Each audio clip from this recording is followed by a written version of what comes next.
Aku. Donnie Wuhen merasa seperti orang gila, menunjuk ke dirinya sendiri, dan menunjuk ke bagian bawah gunung. Meskipun Gunung Moyun tidak tinggi, jalan pegunungan yang berkelok-kelok terjal dan berkelok-kelok. Biasanya merupakan tempat yang bagus bagi banyak pembalap amatir untuk berlomba di sini. Jika Anda ingin berjalan kaki, saya khawatir itu akan memakan waktu beberapa jam kan. Baik. Jika kamu tidak pergi, aku akan menendangmu. Mata Dylan sedikit menyipit, dan dia membungkuk dan mengambil batu dari tanah. Klik. Hanya dengan sedikit tekanan, batu itu berubah menjadi tumpukan terak di tangan Dylan, dan terus meluncur ke bawah jari-jarinya. Akibatnya, Donnie Wuhen berbalik dan berlari, dengan kaki terlempar, dia berlari keluar dari kecepatan Ferrari, dan menghilang dalam sekejap mata. Bodoh. Dylan berkata kasar, lalu mengeluarkan ponselnya yang bergetar beberapa saat. Setelah mengambil tombol jawab, suara seorang pria parubaya datang dari telepon. Dylan, Liu yang Anda ingin saya periksa memiliki identitas khusus. Identitas rahasia negara, bahkan saya tidak memiliki wewenang untuk memeriksanya. Negara. Dylan mengerutkan kening, Paman Peng, apakah kamu bercanda? Sama sekali tidak. Suara di ujung telepon yang lain sangat serius, kamu mungkin tidak percaya, Liu ada di dalam file yang dapat saya temukan, hanya ada nama, jenis kelamin, dan tempat asal yang paling umum, tidak ada yang lain. Yang paling menarik adalah bahwa hanya setengah bulan yang lalu, file Liu masih hitam, menunjukkan bahwa dia adalah orang mati, tetapi setengah bulan yang lalu, filenya diaktifkan kembali. Orang yang dibangkitkan. Wajah Dylan menjadi lebih serius. Segera, suara di ujung telepon berdering lagi, Dylan, orang dengan identitas rahasia, saya menyarankan Anda untuk tidak memprovokasinya. Tuhan tahu berapa banyak energi yang dimiliki orang seperti itu. Jangan khawatir, Paman Peng, aku tidak akan bodoh. Dylan mengucapkan terima kasih, dan segera menutup telepon. Bahkan jika dia tahu bahwa identitas Liu tidak mudah, Dylan masih tidak punya niat untuk menyerah. Bagian terakhir dari jalan menuju puncak gunung agak kasar dan curam, tetapi Dylan kuat, dan mendaki gunung secepat dia berjalan di tanah. Dengan baik. Di kompleks rumah yang dalam di suatu tempat di ibu kota, seorang pria parubaya duduk di kursi goyang dan meletakkan telepon, dan menghela nafas, Tuan Muda Dylan, dengan karakter Anda pasti tidak akan mendengarkan saya, kan? Saat itu, Dylan mencapai puncak gunung. Puncak gunung Moyun seperti platform yang diratakan oleh para dewa dengan pisau besar, dan lebarnya hampir 300 meter persegi. Mungkin karena angin dingin di puncak gunung, beberapa rumput pendek di tanah sudah layu dan menguning. Dylan berdiri di tepi puncak gunung, melihat pemandangan angin gunung dan berkata, Liu, tidak peduli apa identitas Anda, saya akan menginjak-injak Anda sampai mati, di sini hari ini. Siapapun yang menghalangi jalanku, Tuan Muda ini, akan menjadi tulang. Pada saat ini, Liu juga tiba dengan Mercedes-Benz GLC. Di bagian terakhir jalan gunung dekat puncak gunung, Liu memarkir mobil di sebelah Rolls-Royce dan dua kendaraan komersial Buick. Pada saat yang sama waktu, tiga pria parubaya berbaju hitam, berjalan turun dari tiga mobil di depan, berbaris, menghalangi bagian terakhir jalan menuju puncak gunung. Mengapa ada anjing yang menghalangi jalan? Kalian yang memberi saya surat terang apakah mereka takut? Menghadapi ketiganya, Liu tidak takut sama sekali, dan menyalakan mode mengejek. Kebodohan. Liu, jika Anda ingin memulai dengan Dylan, Anda harus melihat apakah Anda memiliki kualifikasi. Jika kamu tidak bisa memenangkan kami bertiga, kamu bisa mengucapkan selamat tinggal pada dunia. Uff. Mereka bertiga sangat dingin, masing-masing mengucapkan kalimat yang telah mereka pikirkan sejak lama, tetapi tepat setelah ketiga pria itu selesai berbicara, setetes darah keluar dari salah satu alis mereka, dan kemudian dia lumpuh tanpa peringatan. Dan dia jatuh ke tanah. Bodoh, jika kamu ingin melakukan sesuatu, kamu masih mencoba, bukankah ini mencari kematian? Liu membuat gerakan menutup tangannya saat ini, dan terus mengejek juga, jangan membuat beberapa gerakan kecil, serbuk yang terbuat dari yang Huajia memiliki efek mematikan orang, tapi sayangnya, itu adalah sedikit di depan saya. Tidak ada efek.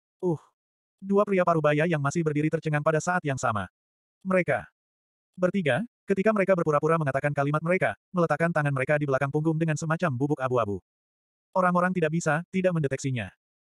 Tetapi Liu tidak hanya menyadarinya, tetapi juga membunuh salah satu dari mereka dalam hitungan detik. Kalian bertiga semua dari sekte bela diri racun, kan? Liu melanjutkan, sekte yang paling tidak pandang bulu tidak menggunakan cara berpikiran terbuka. Apa gunanya hidup untuk orang sepertimu? Berani menghina guru kami, kamu sudah mati. Dua pria parubaya lainnya bergegas menuju Liu dari kiri ke kanan. Liu melangkah maju, dan menyelipkan kakinya dan lewat di antara keduanya. Ledakan. Pada saat yang sama, pria parubaya di sisi kiri merasa seperti dipukul keras dengan palu di dagunya, dan kehilangan kesadaran. Adapun pria parubaya di sebelah kanan, dia bahkan tidak menghentikan langkahnya, dan benar-benar berlari lurus menuruni gunung. Aku tidak akan membiarkanmu pergi, bisakah kamu pergi? Tapi suara Liu tiba-tiba terdengar di belakang pria parubaya itu. Kamu. Langkah kaki pria parubaya itu sedikit melambat, dan dia hanya melirik ke belakang, tepat pada waktunya untuk melihat Liu mengangkat kaki kanannya dan membuat tendangan ke depan. Ledakan.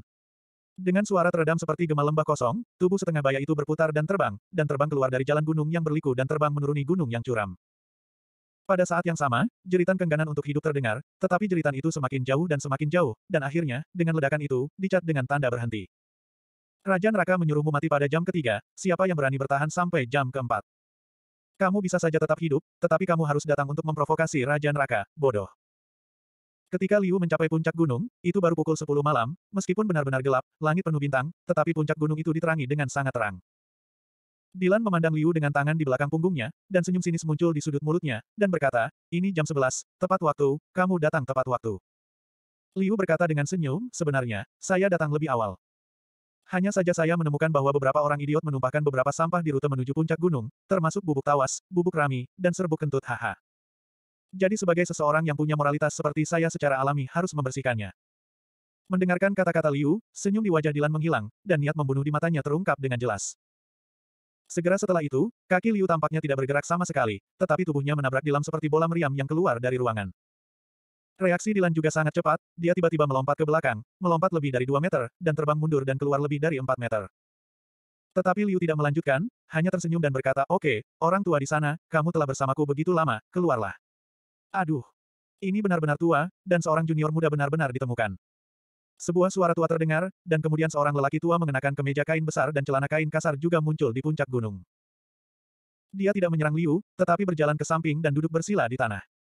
Pada saat ini, Liu berbalik untuk melihat. Wajah lelaki tua itu sangat gemuk, dan matanya sangat kecil, membuat orang tersenyum, tetapi Liu merasakan aura berbahaya darinya. Dilan berkata, Liu, aku akan bersaing denganmu dalam seni bela diri. Ini tentang hidup dan mati. Menurut aturan dunia seni bela diri, aku menemukan seorang senior untuk menjadi saksi. Oh. Liu mendengus, masih menatap lelaki tua itu. Dilan menatap Liu, dan niat membunuh di matanya sedikit lebih kuat. Tiba-tiba. Pada saat ini, Dilan benar-benar muncul di depan Liu.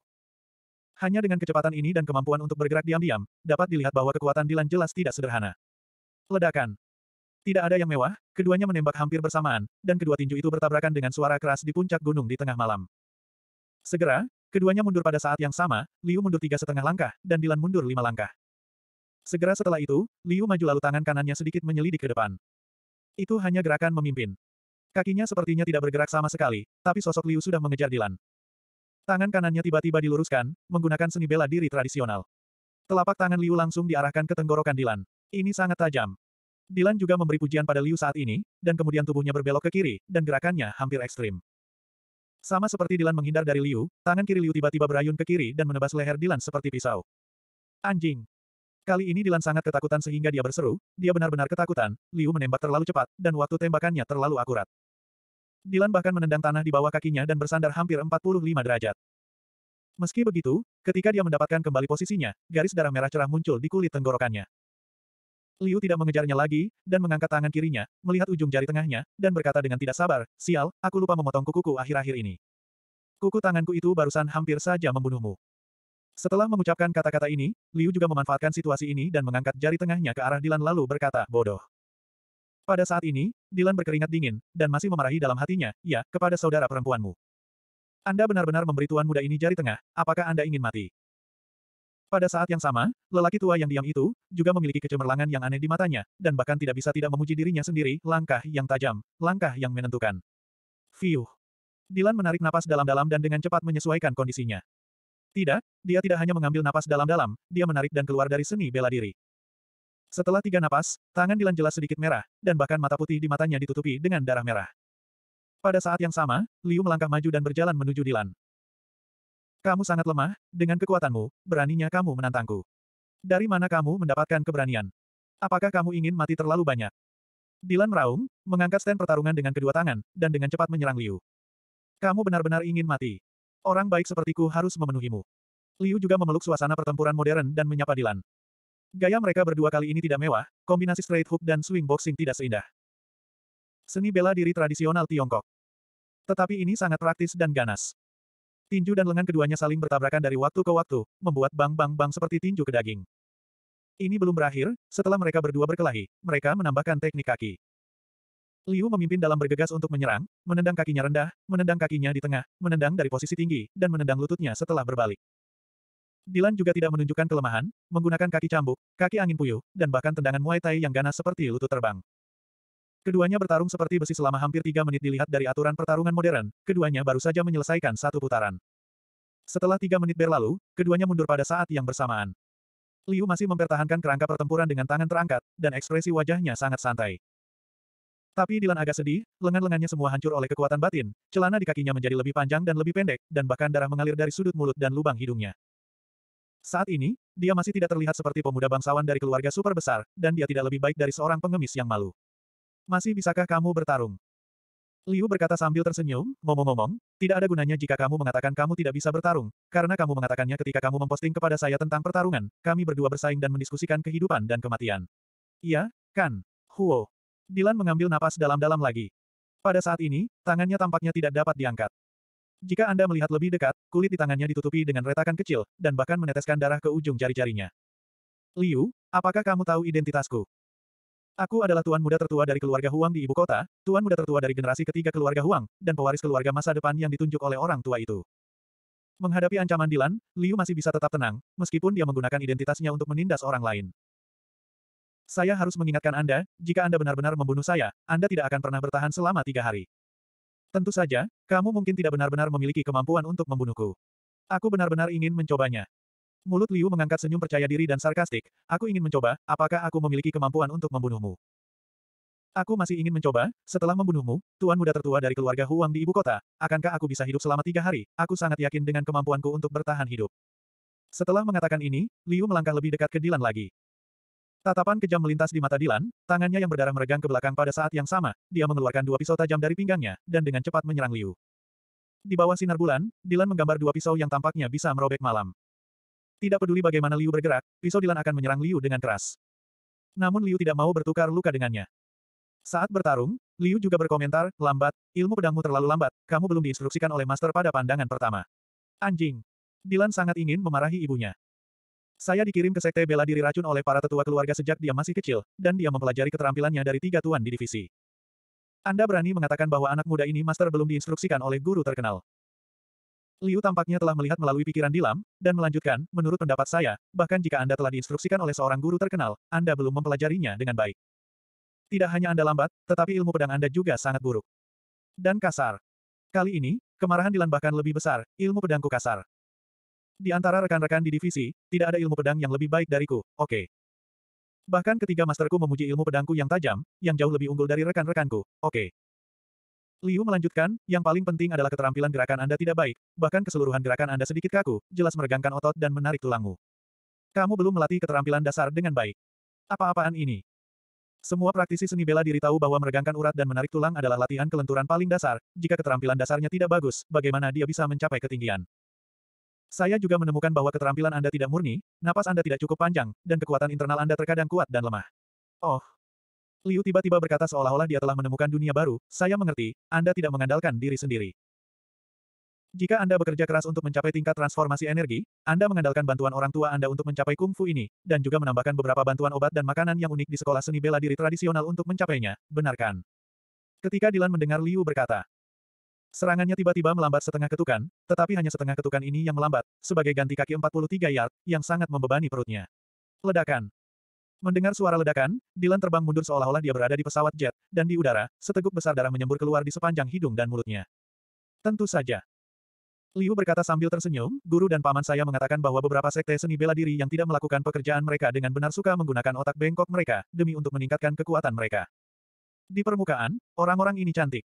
Keren, tapi nyatanya kamu sangat lemah, kamu adalah tipe ini. Biarkan saya katakan saja, tidak ada seorang pun di dunia ini yang bisa sebaik saya, di usia yang begitu muda, ke tingkat energi. Liu sambil memuji dirinya sendiri. Uff.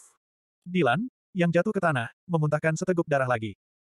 Pada saat ini, wajahnya sepucat kertas, matanya sedikit lamban, dan dia jelas terluka parah.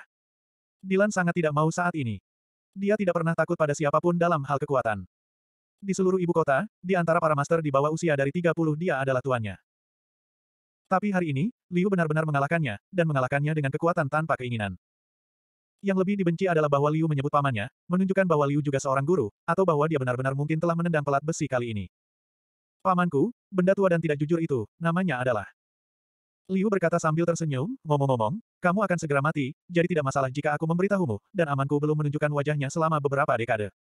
Anda mungkin belum pernah mendengar namanya sebelumnya, namanya Liu Jinglong. Liu Jinglong. Dilan mengulangi 3 kata ini, seolah-olah dia dengan hati-hati mencari memori nama ini dalam ingatannya. Tapi dia benar-benar tidak bisa memikirkan apa-apa. Namun, lelaki tua, yang duduk di kejauhan sebagai saksi, tiba-tiba memancarkan cahaya yang sangat aneh di matanya. Liu, apakah kamu pikir kamu adalah keponakan Jinglong?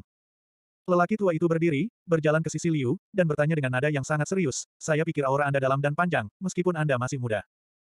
Basis kultivasi seni bela diri telah mencapai tingkat transformasi energi, dan pamanmu. Kau mengingatkanku pada seseorang. Aku menebak siapa tuanmu. Senior, siapa yang kau pikirkan? Liu bertanya dengan sebuah senyuman. Lelaki tua itu berkata, jika tebakanku benar, tuanmu seharusnya adalah seniman bela diri berbakat pertama di Huaxia, dan ahli seni bela diri termuda yang pernah ada, Tuan Seng Yang, kan? Seng Yang. Setelah mendengar nama ini, Dilan sangat terkejut sampai muntah darah lagi. Nama ini dapat dikatakan sebagai papan nama seluruh dunia seni bela diri, nama yang tak terkalahkan. Bersambung.